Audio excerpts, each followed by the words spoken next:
যে ছবি আমরা আপনাদের দেখাচ্ছি, সন্দেশখালীতে নেমেছে এনএসজি কমান্ডো। সেখানে বিপুল সংখ্যক অস্ত্র উদ্ধার হয়েছে বলে দাবি সিবিআই এর।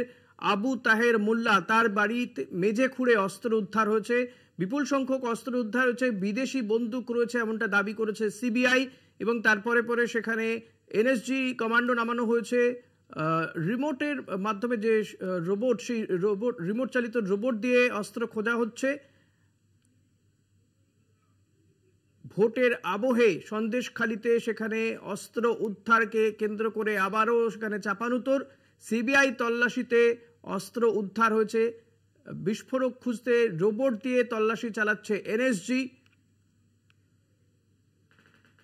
এই আবু তাহের মোল্লা সম্পর্কে জানা যাচ্ছে তিনি মাছের ভেরি ব্যবসার সঙ্গে যুক্ত। তিনি মাঝে মধ্যে ওই বাড়িতে আসেন।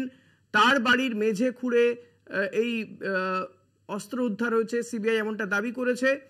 কিভাবে তার বাড়ির সন্ধান পেল, কে বা কারা তার বিরুদ্ধে অভিযোগ করেছে, যদিও সন্দেশখালীর যে ঘটনা নিয়ে গত কয়েক মাস ধরে সোচ্চার রয়েছে বিভিন্ন রাজনৈতিক দলগুলি, যে অভিযোগ ছিল অর্থাৎ মাছের ভেরি বা জমি দখল করে নেওয়া কিংবা মহিলাদের উপরে নিগ্রহ করা শেখ শাহজাহান বা তার যে শাগরেদরা, তাদের বিরুদ্ধে যে ধরনের অভিযোগ ছিল, এক্ষেত্রে আবু তাহেরের নাম কোথাও উঠে আসেনি। তার নামে এমন কোনো অভিযোগ নেই বলে সূত্র মারফত জানা যাচ্ছে। কিন্তু সেই আবু তাহের মোল্লার বাড়ি থেকে অস্ত্র উদ্ধার হলো। সিবিআই গোপন সূত্রে সেখানে খবর পায় এবং সিবিআই জানাচ্ছে যে তার বাড়ি থেকে বিপুল সংখ্যক অস্ত্র উদ্ধার হয়েছে, বিদেশি আগ্নেয়াস্ত্র রয়েছে এমনটা দাবি করছে কেন্দ্রীয় তদন্তকারী সংস্থা। এনএসজি কমান্ডোকে ডাকা হয়েছে, এনএসজি তারা রোবট দিয়ে তল্লাশি চালাচ্ছে। আরও সেখানে কোনো অস্ত্র রয়েছে নাকি, বম্ব স্কোয়াড রয়েছে সেখানে। ওই এলাকায় কাউকে ঢুকতে দেওয়া হচ্ছে না এই মুহূর্তে।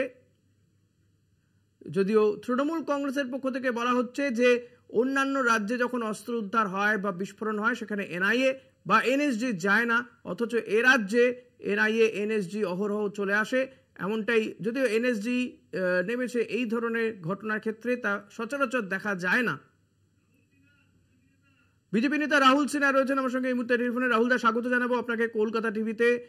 সন্দেশখালীতে সেখানে এনএসজি নামানো হয়েছে, বিপুল সংখ্যক বিস্ফোরক উদ্ধার হয়েছে বলে সিবিআই দাবি করেছে আবু তাহের মোল্লার বাড়ি থেকে। তৃণমূল বলছে যে অন্যান্য রাজ্যে এই ধরনের ঘটনা ঘটলে সেখানে এনআইএ বা এনএসজি যায় না, এ রাজ্যে বলেই এনএসজি নামানো হয়েছে। কি বলবেন? দেখুন, তৃণমূল যদি নির্বোধ হয় আমার কিছু বলার নেই। এইখানে যা কিছু তদন্ত চলছে, সিবিআই ইনকোয়ারি চলছে, সব আদালতের নির্দেশ এবং আদালত কড়াভাবে নির্দেশ দিয়েছে। যে নির্দেশের বলে সিবিআই কে সমস্ত খুঁটিয়ে খুঁটিয়ে বের করার জন্য নির্দেশ দিয়েছে। অতএব সেখানে যে কোনো টিম আসতে পারে, এত চিন্তার কিসের? যদি কোনো দুর্নীতির সাথে বা এই উগ্রপন্থার সাথে তৃণমূলের যোগসাজশ না থাকে, তাহলে তৃণমূলের এত গাফলতাও কিসের? তৃণমূল তো আরো খুশি হবে যে অস্ত্র উদ্ধার হচ্ছে, রাজ্য অস্ত্র মুক্ত হচ্ছে, বোমা মুক্ত হচ্ছে। তারা চিৎকার করছে, তার মানেটা হচ্ছে অস্ত্র যাদের, বোমা যাদের, গায়ে লাগছে তাদের। রাহুলদা, বিস্ফোরক খুঁজতে রোবট নিয়ে আসা হয়েছে, সেই ছবি আমরা দেখছি এই মুহূর্তে। বম্ব ডিসপোজাল স্কোয়াড রয়েছে, এনএসজি নামানো হয়েছে। রাহুল সিনহা যেমনটা বললেন যে তৃণমূলের এত গাত্রোদ্দাহর কি আছে, তদন্তের খাতিরে যে ধরনের তদন্তকারী সংস্থাকে আনার দরকার সেটা করবে সিবিআই এবং সমস্ত কিছুই কোর্টের নির্দেশেই হচ্ছে, এমনটা কিন্তু রাহুল সিনহার বক্তব্য। বিজেপি নেতা রাহুল সিনহার সঙ্গে কথা বললাম আমরা। বিস্ফোরক খুঁজতে রোবট দিয়ে তল্লাশি চালাচ্ছে এনএসজি কমান্ডোদের সেই ছবি আপনারা দেখতে পাচ্ছেন। পাশাপাশি বম্ব ডিসপোজাল স্কোয়াড রয়েছে।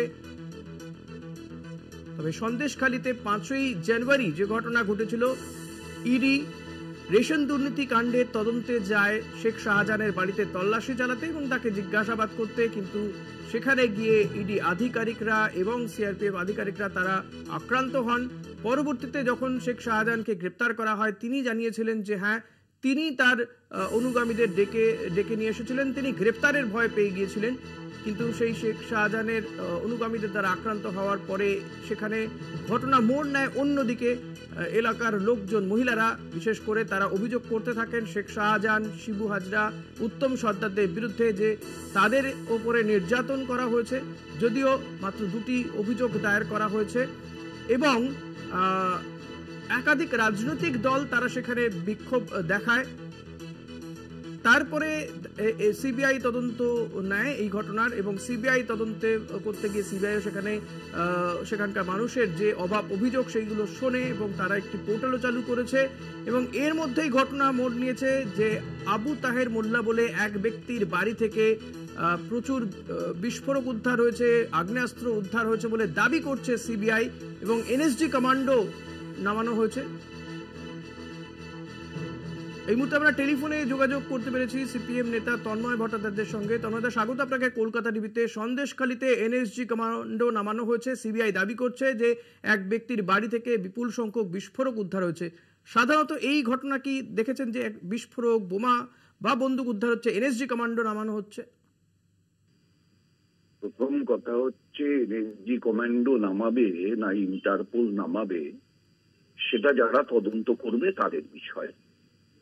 আমরা দেখিনি এমন অনেক কিছু এখন দেখছি মমতা ব্যানার্জির রাজত্বের সৌজন্যে। আমরা দেখিনি যে বারুদের স্তূপের উপরে গোটা পশ্চিমবঙ্গটা দাঁড়িয়ে আছে। আমরা দেখিনি আজ সকালবেলা উঠে যেমন দেখলাম যে একজন বিরোধী দলের কর্মীর ভাইপো পানের বরজে খুন হয়ে পড়ে আছে নির্বাচনের দিনে। আমরা দেখিনি যে একজনকে আরেকজন এসে, মহিলা এসে থাপ্পড় মারছে, অপরাধ সে ভিডিও করছে। আমি পাপ করছি সেটার ভিডিও চিহ্নটা যেন না থাকে। সুতরাং আমরা দেখিনি এমন অনেক কিছু আজকের পশ্চিমবাংলায় দেখতে হচ্ছে। মুখ্যমন্ত্রী সরাসরি হাইকোর্টকে অপমান করছে এই কথা বলে যে হাইকোর্ট বাতিল করে দেওয়া উচিত, আমরা দেখছি, শুনছি নিজের কানে। ওখানে এনএসজি কমান্ডো নামিয়ে কি পাওয়া যাবে না পাওয়া যাবে আমি জানি না, তবে চাইলে রাজ্যের পুলিশই সব পেতে পারত। যা আছে ওখানে সব রাজ্যের পুলিশের চোখের সামনে হয়েছে। রাজ্যের পুলিশ সব অ্যালাউ করেছে, সেই পুলিশ যারা পরিচালনা করে তাদের কথায়।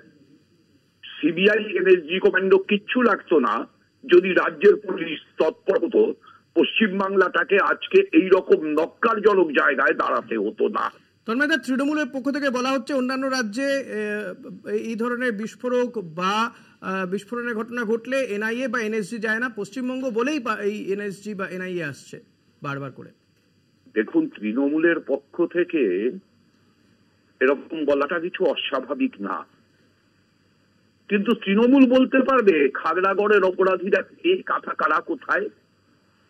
তৃণমূল বলতে পারবে দত্তপুকুরের অপরাধীরা, এগরার বাজি কারখানার অপরাধীরা কোথায়?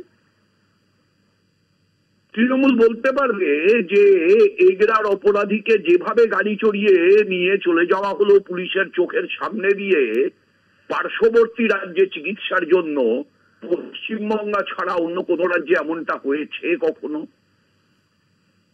তৃণমূল তো এগুলোও বলতে পারবে না। সুতরাং তৃণমূল কি বলছে, কি বলতে পারে আর কি বলতে পারে না, তা নিয়ে বাংলার মানুষের আজকে আর কোনো মাথা ব্যথা নেই। কতগুলো দুর্বৃত্ত চোর তারা এক হয়ে একটা দল বানিয়েছে, দুর্ভাগ্যজনকভাবে সেই দলটা সরকার চালাচ্ছে। বেশ, অনেক ধন্যবাদ তন্ময় দা। কথা বলছিলাম সিপিআইএম নেতা তন্ময় ভট্টাচার্যের সঙ্গে।